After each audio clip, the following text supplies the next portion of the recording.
आगामी लोकसभा आणि विधानसभा निवडणुकीच्या पार्श्वभूमीवर उपमुख्यमंत्री अजित पवार यांनी पक्षाची मोर्चे बांधणी सुरू केली.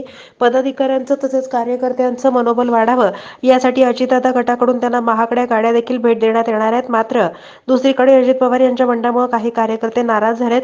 पिंपरी चिंचवडमधील अजितदादा गटाच्या बड्या पदाधिकाऱ्याने ठाकरे गटात प्रवेश करण्याचा निर्णय घेतलाय.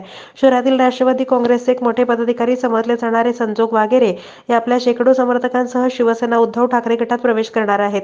यासाठी वाघेरे भल्या पहाटे मुंबईच्या दिशेने रवाना झाले. पिंपरी चिंचवड शहरात राष्ट्रवादी काँग्रेस अजित पवार गटाला मोठा खिंडार पडण्याची शक्यता आहे.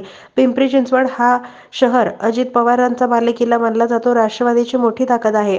राष्ट्रवादी गटाचे माजी शहराध्यक्ष तथा माजी महापौर संजोग वाघेरे हे अखेर शिवबंधन बांधणार आहेत. मावळ लोकसभा मतदारसंघातून संजोग वाघेरे यांची शिवसेना उद्धव ठाकरे गटाकडून उमेदवारी निश्चित असल्याचं बोललं जातंय.